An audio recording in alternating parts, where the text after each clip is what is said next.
So, what's next? Shall we wrap on to Sony and their press conference? They showed nothing interesting. Oof! Oh! See, one's a fanboy, one can care less. What I loved about Sony's presentation was, aside from the really bizarre Indian music and the waterfall at the start. Well, that was getting you in the mood for Uncharted. I know that was getting you in the mood for Uncharted, right? Yeah. But I loved the way they just they came on. Your Sony boy, whose name escapes me at the minute, he came on. He went, Sean Layden. Thank you very much. Jesus Christ! You can see that this is the Microsoft. This is the Microsoft boy in me coming out. He came on and he went, "Here's the games. I don't need to do anything because we're the top dog just now," and they are. Sony are the top dog just now, and with Lost Legacy. Legacy to kick them off. It was a great opening. I thought. Well, the thing is about the Sony conference is there was no big surprises, apart from one which we'll get into in a minute. But there was nothing massively new like they have done in previous years, and that's to be it's understandable. There's only so many brand new games you can announce, and then you have to actually ship those games, and then you have to show off gameplay of those games. So basically, this year for Sony was them expanding upon the games they've announced in previous years, but showing more extended gameplay, more information about those games. Now, The Lost Legacy is exactly what we're expecting, exactly what we're hoping for. Well, actually, it's turning out to be much bigger than what we're expecting. It was supposed to be a little spin-off DLC, but now it seems to be spiraling into almost a full game. Well, I was trying to get a handle on the timing of it. This is set before Uncharted 4, isn't it? I think it is. I think it's set just before Uncharted 4? Well, there's a bit of a rumour going about that when it's actually an interview with one of the Naughty Dog devs on the Eurogamer website. Do check it out. It's a Q&A, where they've actually said that when they started out, it was supposed to be small, but as the narrative process started to flesh out Chloe's backstory, so and that obviously made it into a much bigger project. So I'm assuming that we're going to get a lot of backstory for these games, maybe in flashback context. And which will then bring us right up to date with the start of Uncharted 4, I would imagine. And also, how on earth do Chloe and Naomi, is it Naomi? Christ, what's her name? Nadine. How on earth do these two know each other? It's Claudia Black, isn't it? There's a voice of Claudia Black. Babylon 5, yeah. No, that's Claudia Christensen. Oh, is it? Claudia Black was in Claudia Black? Who's she? The other, not Andromeda, not Farscape. Oh, Farscape, the other one that I didn't watch. Yeah. It really does show we're getting old, doesn't it? Forget stuff. Memory's going.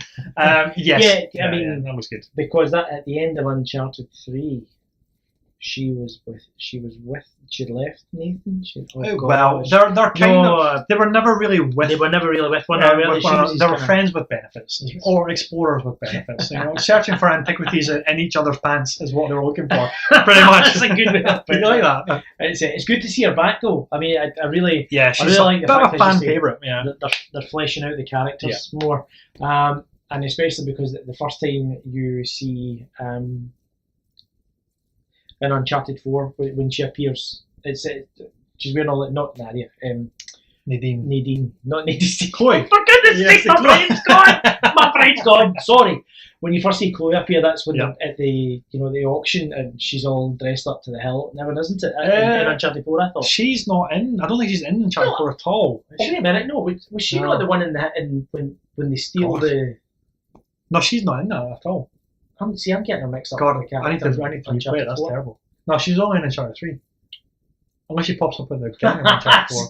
There you go. All along I've been thinking this was a story. I thought she was the girl on Uncharted 4. You've caught me off guard now. I really can't remember. Let us know in the comments if she is on Uncharted 4. We can't remember. I'm descending this into chaos. I know. But sorry.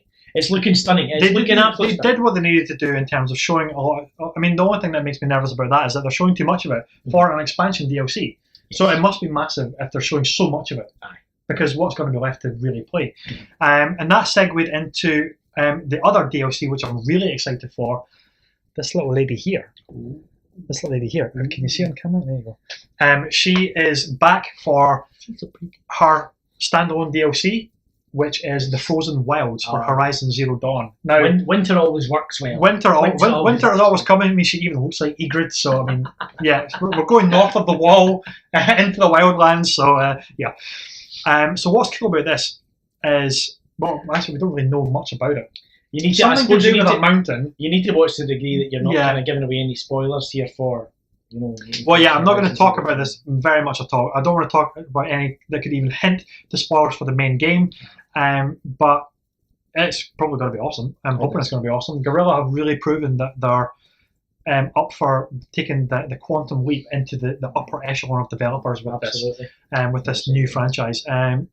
Yeah, really looking forward to that. They look, I mean, it looks like more of. I have to admit, it looks like more of the same, but there's obviously a whole new set of mechs. But it looks like some monstrous mechs. Yeah, new map. I'm assuming as well. Yes. Or new section of the map, which probably is going to be massive as well. The kind of volcano, which is appearing obviously to be the centre of what this whatever the narrative core is going to be amazing. Here. It looks amazing. So yeah, definitely.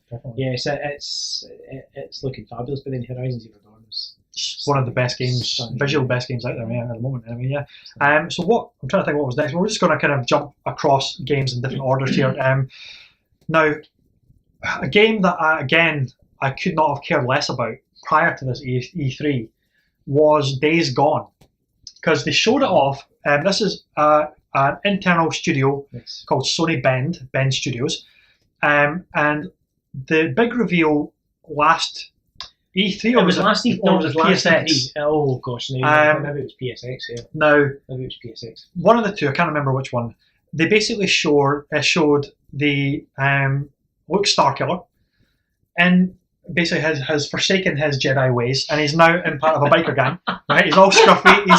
He's a bit of a hobo. Okay, he no longer has a lightsaber. He has a Harley instead. Right, that's what he does. And he's gone full hermit. And it is a post-pandemic epidemic world, I'm guessing, real world setting. There's an infection which is turning around into zombies. It looks a mashup of World War Z, Walking Dead, Last of Us, all that kind of stuff. So the demo that they showed was really put me off. It was just him mowing down a massive zombie horde, and I thought, is this just a shooter? Is this just a third-person shooter with a zombie horde? That's all you're doing. This looks, it looks very visually very stunning. It looks good, but I have to be honest, like you, I remain to be convinced. Yes. Now, flash forward to this year's E3, where they actually took an entirely different demo, showing you how different this game is in contrast to that zombie horde kind of mowing them down demo from last year. It showed you the mechanics, it showed you the tactics that are available, it showed you more of the world, it showed you more of the people in the world that you have to align yourself with. Yeah. And this is where I became fully on board with this. Now, it opened up with him on his bike. There was wolves chasing him. It was at night time. He turned around to shoot a wolf. Then he didn't see a clothesline, which took him right off the bike, and that was a trap laid by these bandits, I'm guessing. Mm-hmm. And then it turned into this really brutal fist fight, and it's not sugarcoating anything here. Absolutely, it is ultra violent.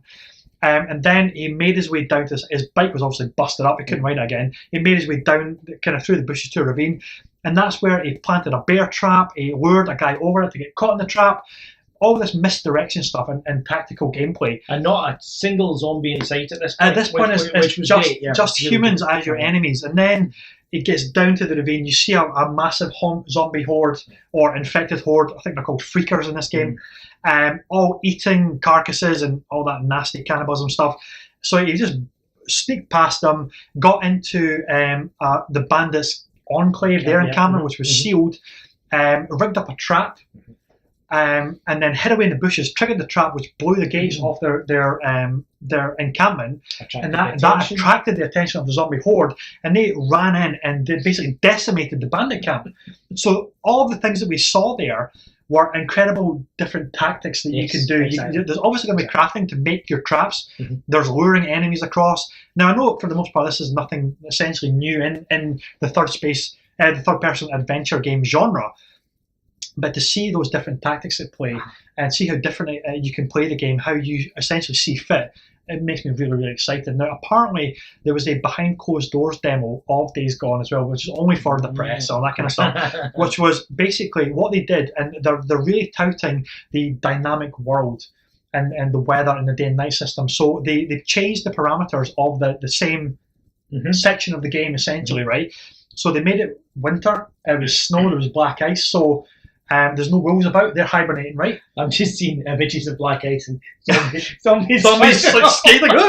Well, this kind of stuff. Yeah, like a drunken man trying to cross the street. Yeah, exactly. If only for that, that'd be awesome.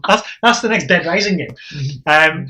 Now, what was cool about this is he obviously had to change his tactics. He couldn't take his bike because there was ice everywhere, and therefore he didn't get clotheslined by that trap. The trap was still there, right? But he didn't take that. He took another route, and then he spotted the bandits waiting for him.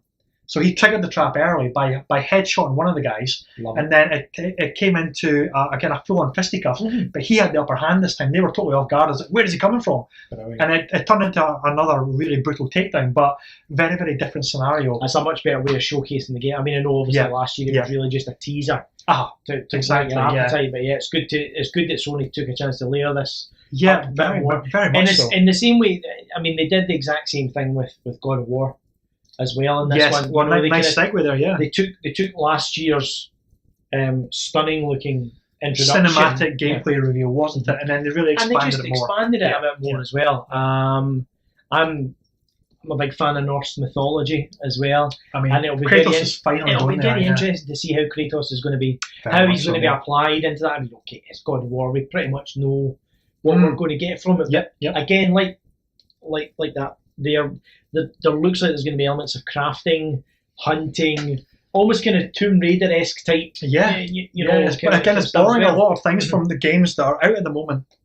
that are doing this. I want to say new open world kind of mechanics and doing it incredibly well. Borrowing from it. I mean, games like Shadow of Mordor do have done it. Horizon is very much done it. And just borrowing all the best bits from these genres and expanding it into Kratos' next kind of journey.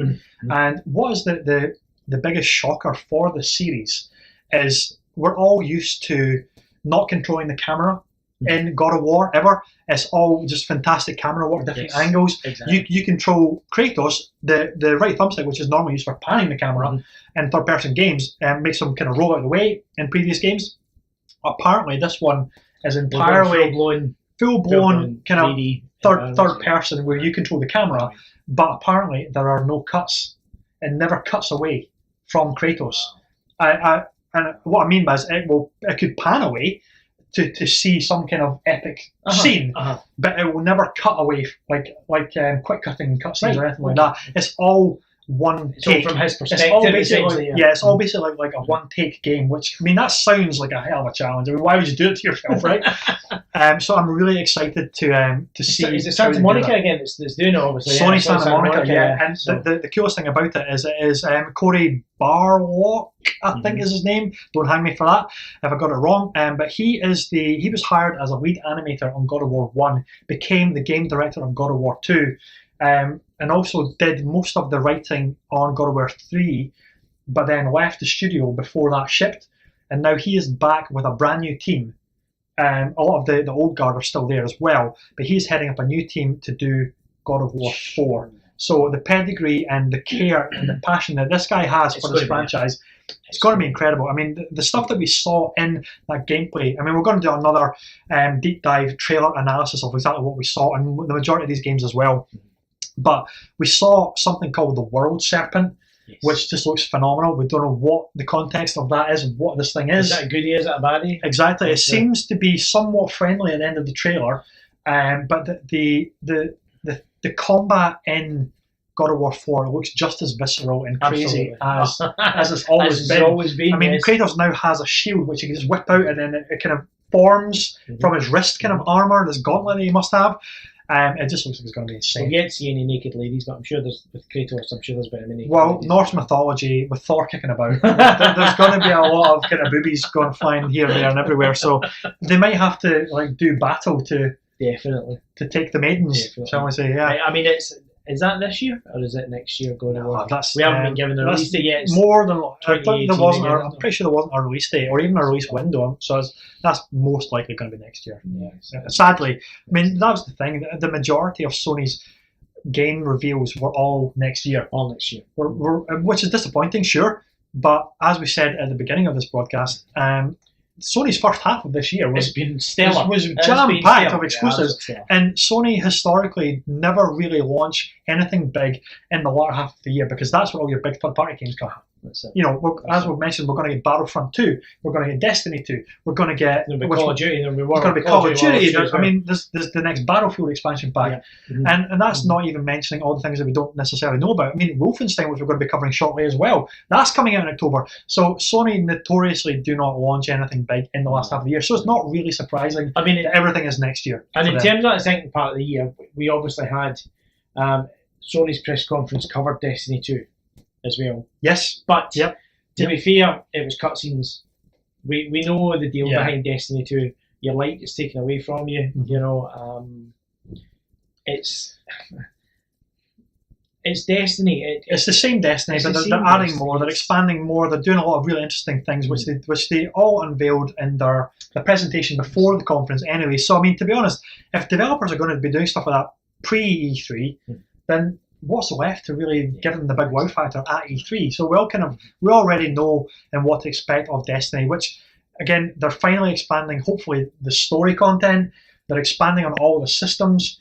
They're expanding on guided matchmaking, is it called now? Correct, for raids? that's it, so that you can have the 6 players in there that exactly. You couldn't do before. Yeah, so there'll be a veteran essentially leading the group, I'm guessing, and then they will basically talk you through how to do things, the structure of raids, all that kind of stuff, and help you along. So you can. So everybody can experience what a raid is. I mean, we've been playing since year one Destiny. We've never played a single raid because we can never get 6 players together, and well, we don't even know what to do when we're in a raid. So nor do we have enough time to go through our raids, to be honest. Exactly. So hopefully Destiny 2 will rectify that as well. I'm trying to remember. Did Sony show? And obviously Activision didn't have one of their own. Was it Sony that showcased Call of Duty? They did. They did, didn't they? As well. I made a faux pas during our live broadcast of the conference. And I said, "Is this Battlefield?" Oh! I thought, no, it can't be Battlefield, because Battlefield historically aligned themselves with the Xbox brand. We can understand completely why you would do that, because COD's going back to World War II. Yeah. It's going back to its roots. It's going back to its roots. And to be honest, I am very happy with this. Call of Duty 2 was a launch game for the Xbox 360, the first game I owned on the console. That, Oblivion, and Ghost Recon Advanced Warfighter. Wow. That's going back a bit. So I still have my original copy on the PC of Call of Duty. Really? Still have Call of Duty 1? The very first one. Oh my goodness. The very first one. You should crack that out in the broadcast. But yes, they are going back to the roots. It looks stunning. It looks like we're doing the trailer that they showed. Yep.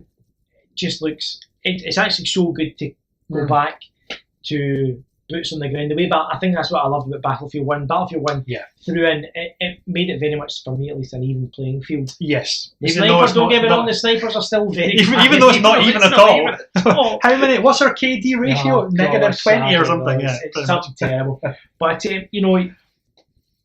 COD started getting a bit silly with Black Ops, and then with going into with Infinite. Much I loved Infinite Warfare. I loved the single player of Infinite Warfare. Yep. The story mode in World War II looks as if it's going to be pretty spectacular. It looks like it's going to be a really, really good story. I mean, it's focusing. I mean, take this with a pinch of salt as well, good or bad depending on your perspective. It's focusing on the American side of the war. Always does. Usually, well, apart from World of War, I think had different angles. True. But I mean, I'm hoping that they almost look to how Battlefield 1 handled its campaign. Mm-hmm. Not in terms of the war stories or anything like that, or copying or anything like that, but how sensitively they handled the subject matter. It's not, gung ho America, let's do this, like da da da da da. It's like, we want a war, all this kind of stuff. I'm hoping that it's sensitive to all the parties that were involved in the war. By all means, focus on one American unit. Look how fantastic Band of Brothers is as a miniseries. It was phenomenal. Again, treating a subject matter with the respect that it needs. And again, it's exposing an entirely new generation of kids that have never seen the World War II era of Call of Duty. They probably don't even are that aware of World War II as in its historical context either.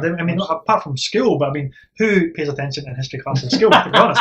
So this might even be their first real introduction to World War II. It's been the best part of 70 years since World War II. Exactly, so, 70, 80 years actually.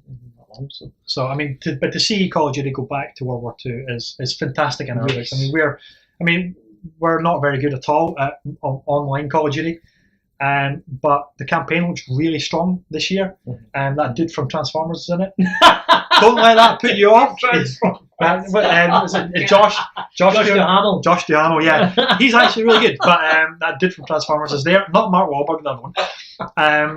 And it looks like it's going to be just a good, hopefully well written, well handled campaign. And from a first person shooter, talking about well written, Quantic Dream. Holy crap! Yeah. So showcase more of Detroit. So yeah, David Cage. Now, love him or hate him. I hate him. Yeah. So love him or hate him. Okay. David Cage is infamous in the industry for trying to do. He's pushing boundaries. Pushing boundaries with interactive narrative storytelling, not necessarily gameplay, but in terms of his motion capture, the writing and performance capture. It's really kind of what these games are performance capture more than anything else. Heavy Rain is still regarded as a classic. I've never played it. I missed it on the PlayStation 3, but I know it's well regarded. But I actually was a big fan of Beyond Two Souls, and I know that is pretty much universally derided as not very good. But to be honest, I actually really enjoyed it, and that had Willem Dafoe, it had Ellen Page in it, it had a big Hollywood cast, and again the motion capture of that was phenomenal. Fabulous. Pretty funny motion controls as well. I'm sure we can expect that in Detroit and Become Human as well. But we finally got to see some much needed proper gameplay of Detroit Become Human. I think it's Become Human. Now, what's exciting about this game is, first of all, the premise. It's an entire futuristic city setting, obviously in Detroit, which makes me think RoboCop, of androids. Basically, I'm assuming, I'm kind of paraphrasing and making this up as I go here, I'm assuming it is about self-awareness AI, and that is basically the premise, the context around whatever direction this is going to come. He's obviously taking the leads from the likes of iRobot and from from Blade Runner, Ex Machina, movies like that. Deus Ex Machina, no Ex Machina. Blade Runner, from AI itself, from Bicentennial Man, all these kind of things, the self-awareness of the AI itself. But what I want to know is there going to be any aspect of the game where we go to a farm and there's an android sheep sleeping? Too bad, or do we have to count them to get to sleep? That's what it is. The old Philip K. Dick's short story there. But it was, what was cool about the gameplay reveal is it gave you options and it showed you how to solve a particular scenario. Do you hide from the cops? Do you confront the cops? Do you try and run away? And it was this branching story path that you never know where it's going to take you, and that's going to feed brilliantly into replayability. But also to see you're kind of crafting your own story as to where it's going to take you. So I'm really quite excited for that. Although it's not going to be for everybody. It's like anybody who doesn't like David Cage games, they're obviously not going to be impressed with this. But for those who do love it, then we cannot wait for the next one, the next thing that he brings us. So. You have to be prepared. It kind of harkens back to the days of choose your own adventure. Yes. If you're taking it back to its most basic form, it's really what it is at the end of the day. Yes. And as Ross said, love him or hate him, David Cage really has to be commended for trying to push the boundaries of gaming and do something new. So the game's a Marmite. You're either going to love them or hate them. Exactly. But one thing is for sure, they look stunning. They do. Absolutely stunning. They really, really and do. if the narrative's strong enough, then Yeah, and now the big kind of shock announcement, which I was really surprised about, and I was not expecting it. I think everybody watching it was not expecting it. Was the announcement of a remaster. I know what you're going to say, not another remaster, but this is a very special remaster, and it is Shadow of the Colossus. Now, this is not just a remaster, and I cannot overstate this enough. Being built from the ground up, fully rebuilt. It's not a remaster. It is entirely reimagined, recreated. Everything about it is new.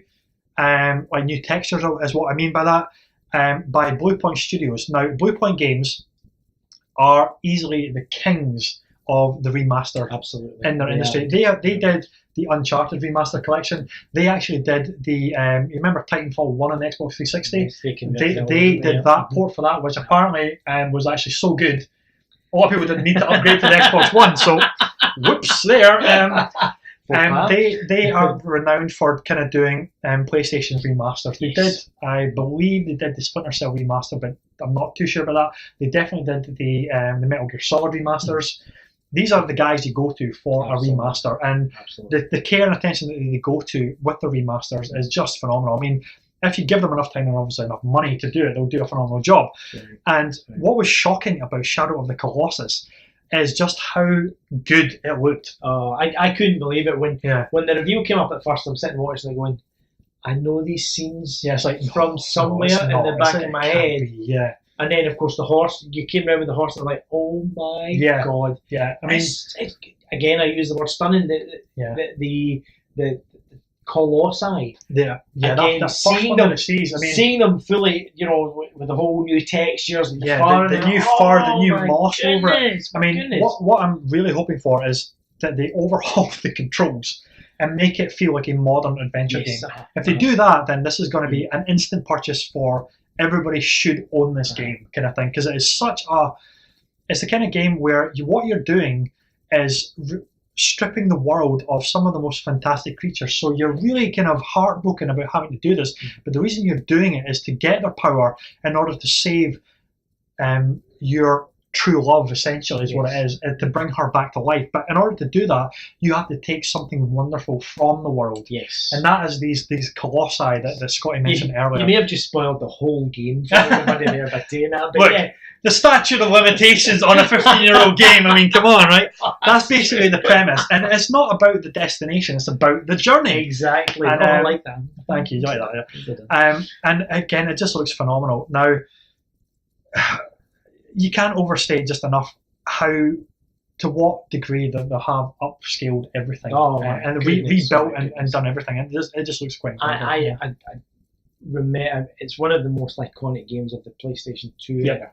It really is, and I remember playing through it, how desperately empty and alone the world felt. But that wasn't a criticism to say, God, there's nothing here. It's just the whole atmosphere of the game. It's all about that kind of isolation and desolation, and it was something that The Last Guardian had a similar kind of vein to it, or feel to it there. So obviously, original developers, The Last Guardian is a whole other conversation. That game took so long to come out, but I mean, a lot of people love or hate it. Were disappointed it wasn't worth the time we wait. I personally loved it, but it has that similar vibe, that vein running through it, from Ico to Shadow of the Colossus to Last Guardian.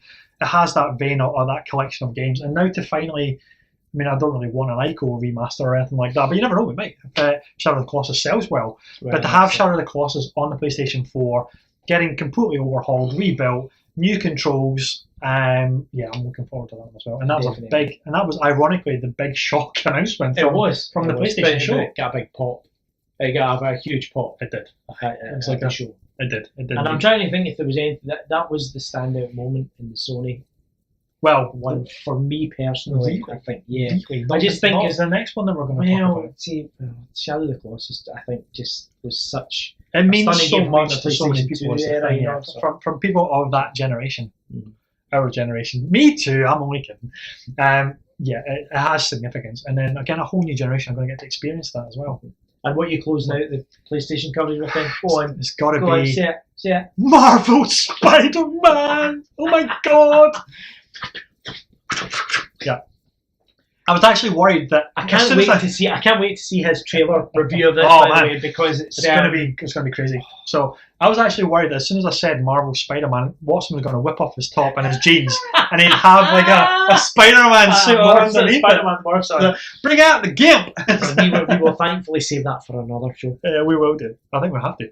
Actually, a launch stream. I think we should have for a launch stream. Should we do that? Yeah, we got to do that, right? So, Marvel Spider-Man. This got announced last year with a cinematic trailer, and everybody thought, that's just a cutscene. What is that? I mean, it looks amazing, but it's just a cutscene. Now, they again answered everybody's kind of preconceptions and criticism to say, okay, all of these games you've just seen cutscenes for, this is the gameplay show. And for Marvel Spider-Man, holy shit, it was all game engine. everything was being played essentially. It was obviously a recorded film clip and stuff. Nobody was live playing it on stage. I still remain to be convinced that was in game. That was in game. You can actually see it. You can see it. I don't know. He's just a negative guy, isn't he? So I'm not. It looked. It looked. It looked phenomenal. I will give you that. It seemed a little bit too, almost like the Anthem one today. Do you think it was too good? Too smooth? Too smooth? Too good to be true? Yeah, possibly. That is very possible. But again, it had the HUD. But see if it does. I mean, it looks amazing. I mean, this has been built by Insomniac Games. Now, for anybody who doesn't know who Insomniac Games are, they are the Ratchet and Clank studio. They created the reboot, remaster, re-envisaging Ratchet and Clank, which came out last year. I think it came out, that's right. and that is phenomenal. Go check that out as well, because that is a brilliant return to form. And they also did the Xbox exclusive Sunset Overdrive. Now, which was okay. Was okay. Very well received. Don't listen to him. Sunset Overdrive was batshit crazy, absolutely bonkers. Now, if you actually look at Sunset Overdrive, you can actually see the groundwork being laid. You're absolutely right. You can. So, in terms of like environment traversal, whereas Sunset Overdrive was all about kind of grinding and bouncing, Spider-Man is all about jumping and swinging. But that groundwork is basically being laid there. And to see Spider-Man in motion, the way they've captured the animation for his movement, for his fighting style, the way he leaps and bounds, and the environmental attacks. Now, the gameplay reveal, obviously, why everybody's thinking it was just automated, it wasn't actual gameplay, is because it was so slick. Yeah, but you know what immediately called to mind? Batman. Yes. The combat of Batman, Mad Max, Shadow Mordor, that kind of very much so. So if you think about viewers, if you think about the way Batman latches onto his grapple hook to gargoyles and swings up. Now, basically, Spider-Man, I don't think he can do it to any surface, but a lot of surfaces in the world, you'll see the L1 prompt or LB if you're an Xbox. No, you can't play an Xbox. It's exclusive to PlayStation. L1, sorry, loser. L1 loser, exactly, yeah. So you'll see the L1 kind of popping up on things in the environment, and that allows you to basically to web sling up to these kind of environments, these kind of gargoyles from the Arkham series. Now, again, that is optional. But because they did it so slickly and so seamlessly in the gameplay trailer, everybody's thinking, that's kind of automated, that's a bit scripted. And I guess it's exactly the same with the environmental attacks. They will pop up if you're in the middle of a fight. Again, which is very much of the Arkham series. You're dodging, you're countering, but done in such a fresh take for his animation. The way he's so kind of gymnastic, balletic, bouncing all over the place, just like you would imagine. Some of the moves you saw, like obviously when he double webbed the guy and then he pulled him down, and pinned him to the floor, and then he obviously used the webs to bring the crane, the hook down and the crane on those guys. It looks. I mean, if they can pull off the combat, if it is as smooth as that. Now, we have, as we say, we've seen it done in the Batman games. Yep, exactly. Why can't they do that? I mean, it will be fabulous. That trailer, that whole gameplay sequence, which is massive actually, I mean, it just keeps on going, right? So you follow these guys up to this big gantry, and then there's a bit of a kind of mini boss fight, and then there's this massive helicopter chase. And then, so you're pursuing this helicopter through Manhattan, and then you go crashing through a building, all seamlessly. And then your Spider-Man's running through the building as it's blowing up around him. You think, holy shit, is that game engine? That looks a bit kind of quick time event heavy there, I have to Probably say. will do, yeah, exactly. Listen, so I think as long as it's not overused, yeah, exactly. That works fine in the premise of the game. I'm so used to now hearing Tom Holland's voice. Oh, Spider-Man. Okay. And holy shit! It's Peter Parker, and now it's obviously somebody else doing that. But if you caught the very end of that trailer, there was a nice little nod. Oh, was there? To the Spider-Man fans, because at the end, obviously, Peter Parker's getting chased around, taking the safe. It's Mr. Negative, I think, is the enemy that's in that trailer. Yeah. Right at the very end there, who is it that watches him doing it? Miles Morales. Of course. Miles Morales, who's the new young Spider-Man as well. So it looks like lots of nods, lots of Easter eggs. Lots of Easter eggs, as is normal with the Marvel games, or superhero games. They always have lots of nods. One thing that they've hinted about, they haven't really gone into much detail about, is the potential for suit customization and crafting in the game as well. So if you can essentially make your own suit within the game, then that's going to be pretty cool as well. The suit looks very different again from Well, it's the white spider that seems to be jarring a lot of people. So I don't know. I really love all these different Spider-Man outfits. Yeah, exactly. So it's going to be fabulous. I really hope they can pull off what we saw in that trailer gameplay. That's it. And we're long overdue a new Spider-Man game. Oh yeah, I mean, it's been. I think. Oh gosh, now you're trying to think. When was the last time? Was it when the first Spider-Man came out? No, I'm trying to think. So there was a whole bunch, apparently really good ones on the last generation consoles. Oh yes, Shattered Dimensions, Edge of Time. Which shamefully I have, but I've never played. I'm thinking of maybe just going back and playing them just to get some grounding on what the old Spider-Man games used to be. But we're all overdue. Yes. Yeah, I can't wait for that. Absolutely. Really can't wait for that one. Is that it then for the Sony show? Pretty much. I can't think of any more gaming Tourette's coming to mind here. So I can't either. So basically, it was a hell of a show. Nothing overly a big surprise apart from the Spider-Man gameplay reveal, which was a bit of a surprise. We weren't expecting to get that. But I would say about the Sony show overall is, yes, it was solid. Yes, we've got some much needed extended gameplay demos of the ones that we were waiting for. But we also didn't get some new announcements, new big announcements, which did disappoint a lot of people. For me, I was really hoping for something from Sucker Punch. What's happening with the Infamous series? It's been a long time since Second Son was the last one. So what are they working on? Apparently they're working on a brand new IP, which is not an Infamous game. So it's maybe just too early. Maybe even Sony are saving that for PSX. Maybe just too early to show off. That's the thing. As we come back to talking about E3 not being the big reveal that it used to be, maybe they are saving them for their own things, for PSX and whatnot. So yes, I think that's Sony pretty much covered off. Yeah. Awesome stuff. So scream in the comments if we missed anything out and say how stupid dull moments.